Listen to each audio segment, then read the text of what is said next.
Donc, nous sommes aujourd'hui le 15 octobre 2016, au lendemain de la publication par France 24 d'un reportage, je ne sais même pas si on peut encore appeler ça un reportage, fait par Yelena Voloshin, ici en République populaire de Donetsk, reportage fait au mois de juillet. 3 mois pour publier une vidéo, on va comprendre pourquoi.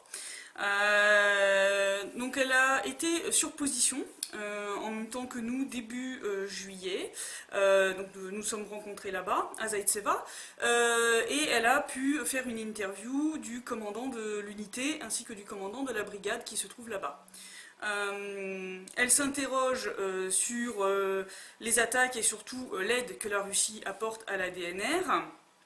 Mais son reportage est surtout un monceau de désinformation incroyable. Donc je vais expliquer en quoi elle a désinformé ses auditeurs, en quoi elle a pratiqué la pire propagande qui soit, afin de faciliter un petit peu les choses, et puis aussi parce que je pense que c'est une vidéo qu'elle devrait voir, je vais m'adresser à elle. Donc Yelena Voloshin, qui est cette journaliste, donc Yelena, je m'adresse à toi, je vais te tutoyer, hein, comme on a fait à Zaïtsevo début juillet quand on s'est croisés. Moi je trouve particulièrement scandaleux ce que tu as fait et je vais expliquer pourquoi. Ici, malgré le cessez-le-feu, presque chaque nuit, les combats reprennent. Comme toujours, la DNR accuse le camp ukrainien d'être à l'offensive. Donc déjà tu commences tout de suite par t'interroger et mettre en doute en fait les déclarations de la République populaire de Donetsk concernant les violations fréquentes du cessez-le-feu par l'armée ukrainienne. Bon, au vu du nombre de maisons civiles qui sont régulièrement détruites par ces mêmes bombardements, il n'y a même pas de question à se poser sur leur existence réelle. Des maisons continuent d'être détruites, des civils et des soldats de l'armée de la République populaire de Donetsk continuent d'être tués tous les jours, encore maintenant. Rien que cette semaine, nous avons déjà eu 6 morts et 10 blessés, un nombre de maisons détruites incalculable. Donc oui, ces violations existent, ce ne sont pas juste des déclarations pour toujours rejeter la faute sur Kiev. C'est la réalité, Yelena. Et là, j'en viens à la partie la plus grave, à mon sens. Celle où tu impliques l'agence de presse pour laquelle je travaille, Doni Press. Donc tu as mis en scène une soi-disant discussion entre l'un de nos journalistes et les soldats de l'armée de la République populaire de Donetsk qui se trouvaient là. Bon, déjà il y a un très gros problème, Yelena, et pourtant je m'étais clairement présentée à toi et j'avais présenté les personnes qui se trouvaient avec nous. J'étais ce jour-là la seule journaliste de Doni sur place. La personne que tu désignes comme étant l'un de nos journalistes n'est pas du tout journaliste. Il s'appelle Anton, c'est un soldat de l'armée de la République populaire de Donetsk. Donc déjà tu jettes l'opprobre sur notre agence d'une manière totalement diffamatoire, en mettant en avant une discussion entre quelqu'un qui est supposé être un de nos journalistes mais qui ne l'est pas du tout et le commandant Gielezny.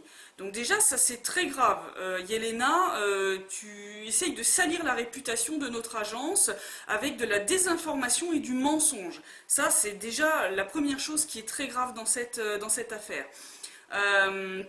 Ensuite, donc tu présentes cette discussion qui semble très compromettante, où les soldats ont l'air de discuter d'une mise en scène de provocation de la part de l'armée ukrainienne. Pour les aider, il y a Doni, l'agence de presse de la DNR.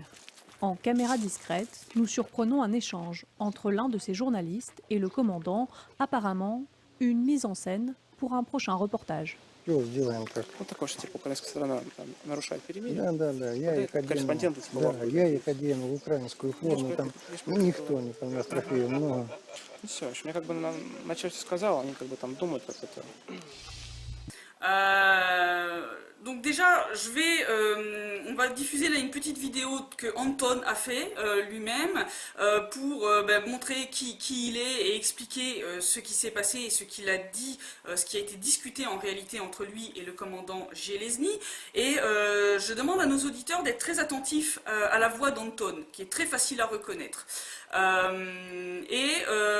Je vais mettre aussi donc le morceau de reportage où vous allez pouvoir entendre le commandant Zelezny. Donc vous allez pouvoir clairement identifier quelle est la voix du commandant Zelezny et quelle est la voix d'Anton. Сегодня, 14 октября 2016 года, на телеканале France-24 вышел репортаж об ополчении Донбасса. Корреспондент данного телеканала снимал репортаж на позиции ополчения в населенном пункте Зайцево, который постоянно подвергается обстрелам со стороны вооруженных сил Украины. В данном репортаже наш диалог с ополченцем Слободным Железной, закадровый диалог, накладывается на совершенно другой видеоряд. В диалоге мы обсуждали, как провести силами реконструкторов, силами страйкболистов реконструкцию боев за Саур-могилу летом 2014 года между вооруженными силами Украины и ополчением Донбасса. Мы обсуждали, где найти украинскую форму, как лучше провести эту реконструкцию, как сделать ее более зрелищной, более соответствующей историческим реалиям. Потому что через 2 месяца должен был состояться праздник в честь освобождения Донбасса. Но наш диалог был совершенно наглым образом вырван из контекста, наложен на другой видеоряд, и в сюжете складывается ощущение, будто мы обсуждаем, как нам сделать провокацию, якобы провокацию с украинской стороны по отношению к вооруженным силам Донецкой Народной Республики. Это является неправдой. Est-ce la Russie qui vous fournit les armes? А кто? Qui ça? Qui nous aide? Personne ne nous Каждый aide. раз после очередной атаки Après chaque attaque des forces armées ukrainiennes, nous récupérons assez d'armes pour une unité entière. добавляется до роты. Des trophées, des trophées. Трофеи. Des trophées. Nous avons beaucoup de trophées. Et là, on en vient à la partie intéressante.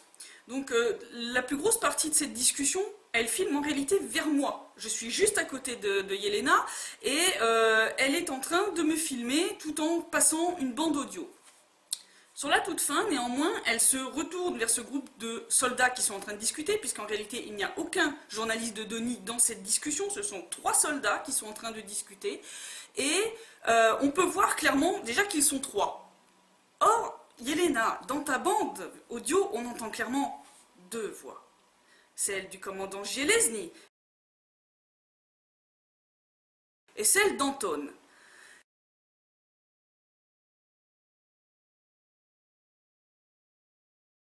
Et à la fin de cette discussion à 3, on peut voir clairement que le 3e soldat parle, finit une discussion. Nous n'entendons jamais sa voix. Ça, c'est la première chose. Une discussion à 3 où on n'entend que 2 voix. Vous aussi, vous la sentez? La grosse manipulation? Bon. Ensuite, si vous écoutez attentivement et que vous êtes un tant soit peu russophone, vous vous rendez compte qu'on a l'impression d'avoir des mots ou des bouts de phrases hachés, mis les uns après les autres, de manière assez désordonnée. C'est pas une impression. C'est réellement ce qui s'est passé. Donc, Yelena Voloshin, journaliste de profession, soi-disant, a pris des morceaux de discussion éparses, a coupé des petits morceaux partout et a réassemblé ça pour créer une discussion qui n'a jamais existé. Et si vous voulez une preuve, une ultime preuve de cela, donc là, je vais vous repasser un petit morceau de l'interview avec le commandant de l'unité de Zaïtsevo, le commandant Altaï, qui a une voix lui aussi très facile à reconnaître. Mais nous avons assez de moyens, d'armes et de munitions pour repousser toutes leurs tentatives de pénétrer sur notre territoire. Et vers la fin de cette discussion, vous allez entendre un rire. Никто не принес трофеев, много. Oui, le rire du commandant Altaï.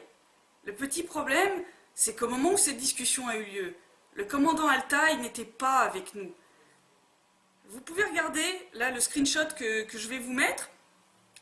Le commandant Altaï n'est pas là.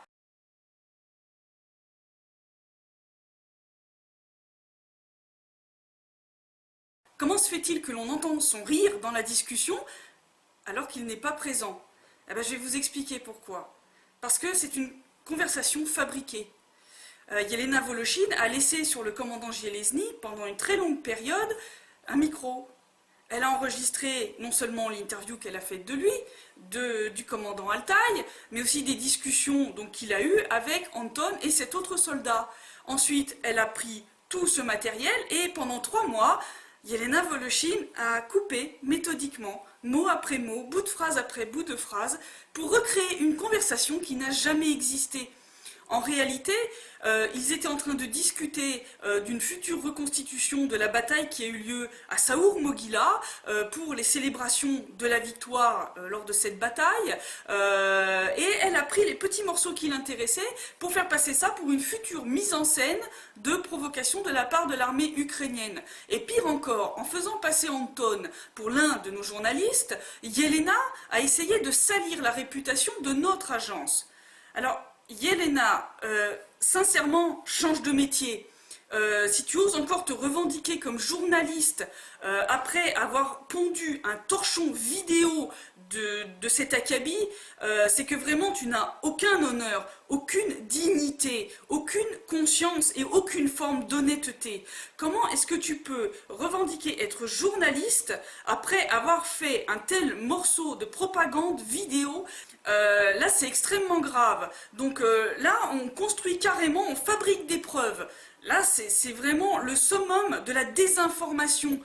Au tout début de la diffusion de ce reportage, donc le présentateur de cette émission a clairement indiqué que cette guerre était non seulement une guerre voilà, physique, mais aussi une guerre de communication et de désinformation. Un conflit qui est aussi une guerre de communication et de désinformation, car... Je ne te le fais pas dire. Là, vraiment, c'est un monceau de désinformation inimaginable que tu nous as livré. Mais le pire, c'est que tu ne t'es même pas arrêté là. Toute la suite de la vidéo est remplie de cette même désinformation. Donc on continue. Tu parles ensuite de l'aide militaire de la Russie, en mettant en avant qu'il est impossible que l'armée de la République populaire de Donetsk ait autant de trophées parce que les attaques sont soi-disant très très rares. Impossible pour ces soldats de nous expliquer comment ils récupèrent ces trophées dans une guerre d'artillerie où les contacts avec l'ennemi sont rares.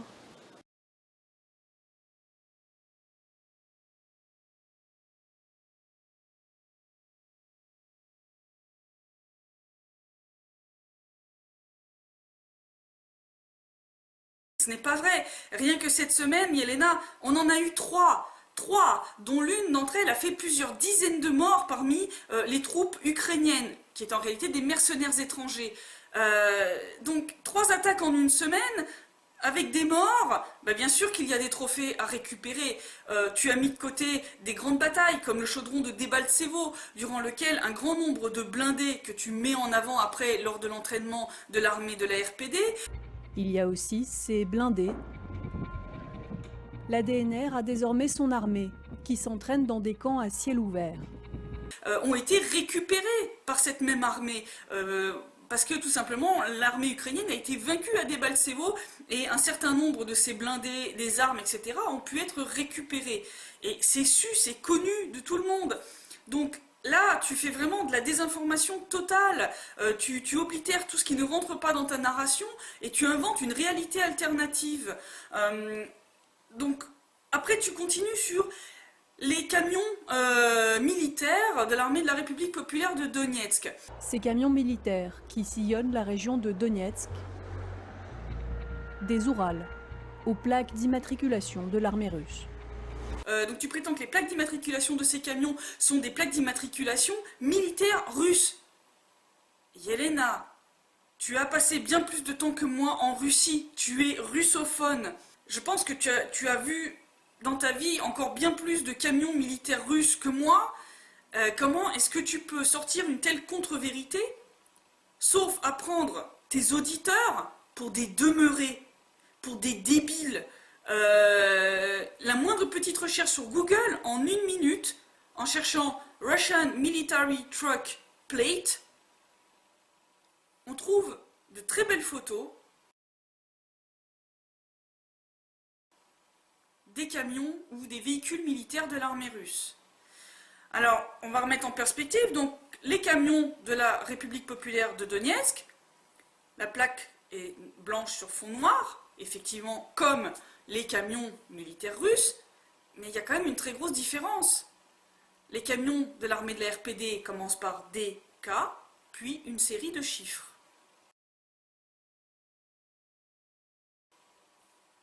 Les camions ou véhicules militaires de l'armée russe commencent par des chiffres, puis 2 lettres, puis une autre série de chiffres qui indiquent la région de Russie où a été enregistré le véhicule. Et la mention russe. Voilà, on va montrer une petite photo d'un véhicule militaire russe. Voilà. Alors, Yelena, si toi tu arrives à voir une similitude parfaite entre ces deux véhicules, soit c'est que tu es vraiment une personne de mauvaise foi et une manipulatrice, soit je pense que tant que tu étais là, tu aurais dû profiter de la réduction qui était accordée pour les observateurs de l'OSCE de moins 80% sur les lunettes chez les opticiens de Donetsk pour t'offrir une paire de lunettes neuves à bas prix. Parce que c'est pas possible de confondre les deux.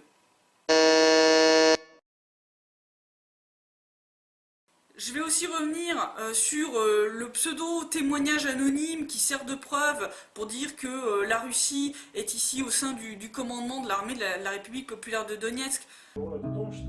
Sous couvert d'anonymat, dans un témoignage rare, ce combattant accepte de raconter. On n'a aucun, même prénom, ni rien, aucune preuve.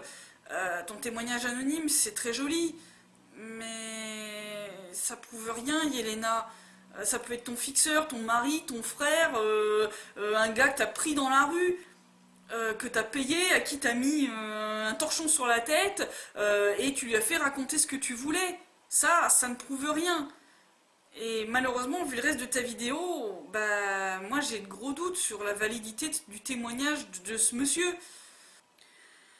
Donc là, c'est pour toute la partie militaire. Et là, nos auditeurs peuvent se dire, bon, ok, c'est déjà du lourd, hein.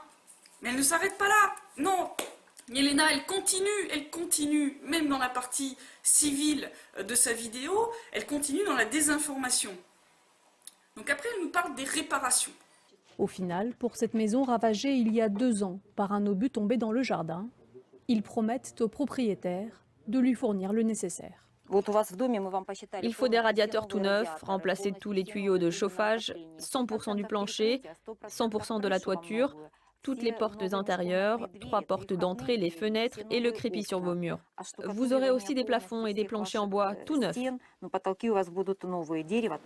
Si la DNR a de quoi offrir tout ceci à plus de 3700 propriétaires prévus dans son programme de reconstruction, c'est parce que des fournisseurs russes livrent les matériaux sur commande. Sur le chantier de cette école, Denis Mourinets, patron de la plus grosse société de BTP de Donetsk, vient justement de recevoir de Russie une livraison de fenêtres flambant neuves. Donc des matériaux de construction qui sont amenés depuis la Russie. Donc elle amène ça comme si c'était un fait nouveau. Ça n'a rien de neuf. Je veux dire, la Russie a toujours clairement dit et de manière transparente qu'elle envoyait des matériaux de construction, entre autres dans ces convois humanitaires qui sont envoyés tous les mois, et l'année dernière c'était 2 fois par mois, pour aider à la reconstruction. Ce qui devrait choquer Yelena, c'est que c'est la Russie qui fournit cette aide et non pas l'Ukraine qui revendique la souveraineté sur ce territoire. Mais je ne vois pas ce qu'il y a de choquant à ce que la Russie vienne en aide aux populations d'ici, en fournissant des fenêtres, en fournissant du sable, du béton et d'autres matériaux dont les gens ont besoin pour réparer leur maison. Que devrait faire la Russie? Laisser les gens mourir de froid dans leur maison éventrée par les obus ukrainiens? C'est n'importe quoi. On ne peut pas s'offusquer pour une aide humanitaire, pour aider les gens à s'en sortir et à survivre dans un contexte de guerre et de blocus économique dont tu parles, Yelena. Donc, là, c'est un faux procès intenté à la Russie. On continue. Tu parles après de tout ce qui est budget donc de la République populaire de Donetsk. Tu parles aussi du marché de Mayak, qui est un marché bien connu. Et là, tu annonces que presque toutes les boutiques sont fermées et que il y a eu une chute d'activité de 90% depuis le début de la guerre. Marché, la plupart des stores sont baissés. Depuis le début de la guerre, l'activité ici a chuté de 90%. Bon, alors, personnellement, le marché de Mayak, on y est allé fin août, avec un petit garçon, Kirill, que des donateurs français avaient voulu aider. Nous sommes allés acheter ses fournitures scolaires là-bas. C'est pas la majorité des boutiques qui sont fermées, ça n'est pas vrai.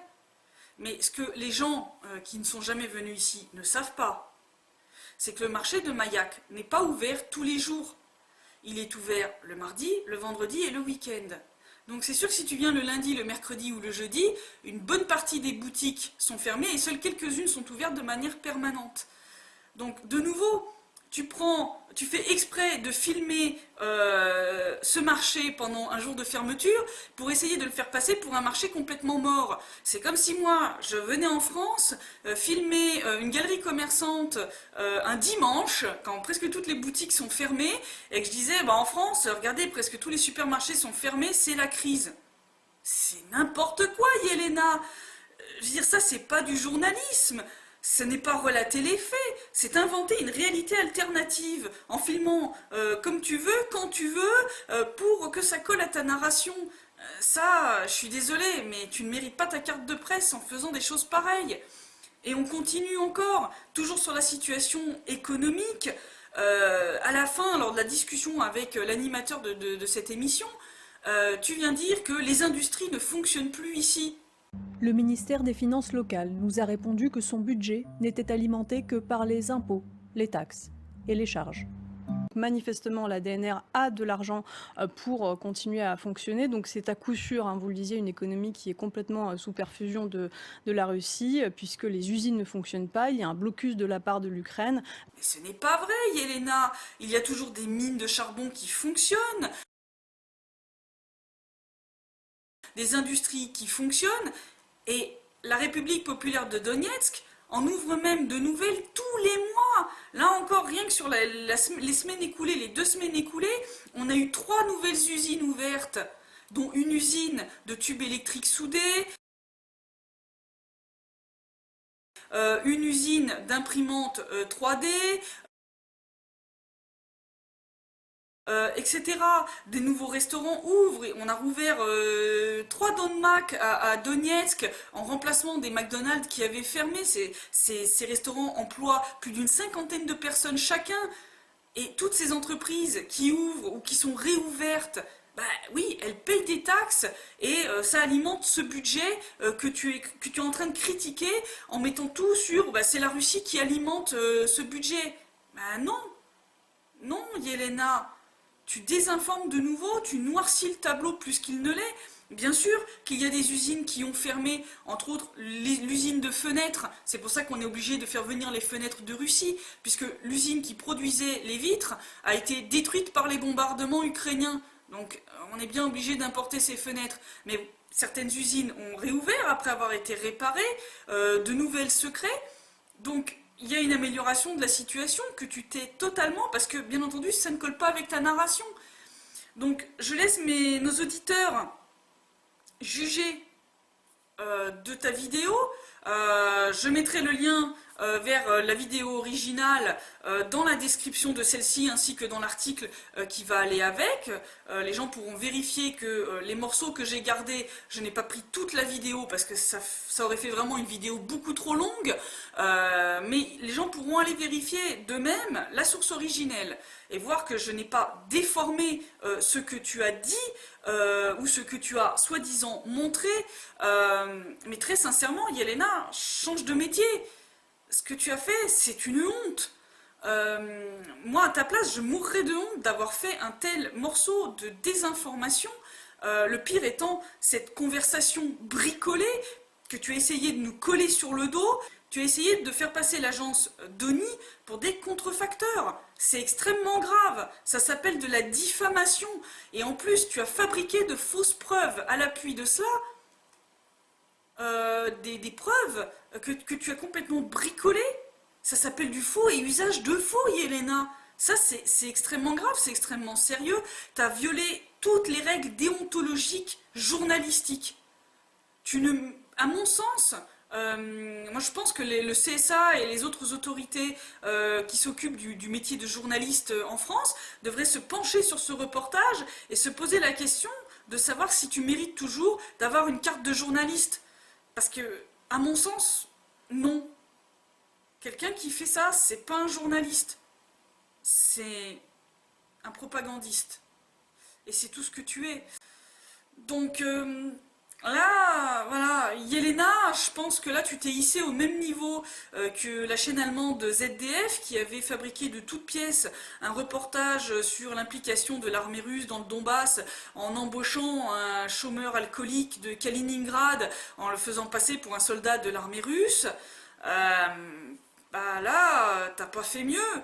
Et sincèrement, t'as pas fait honneur à la profession de journaliste, et encore moins aux journalistes français. Là, l'image du journalisme français, après ce que t'as fait, bah, il vient de s'en prendre un grand coup dans la gueule. Et c'est extrêmement grave ce que t'as fait. Et non seulement tu as ruiné ta réputation, tu as ruiné celui de la chaîne de télé, ou des chaînes de télé pour lesquelles tu travailles, puisque tu ne travailles pas que pour France 24, mais en plus, tu as sali toute la profession du journalisme en France. Là, tu viens de faire passer les journalistes français pour une bande de menteurs, de contrefacteurs et de propagandistes du plus mauvais acabit. Voilà, je laisse les gens juger par eux-mêmes et voir où se situe la désinformation et où se situe la vérité.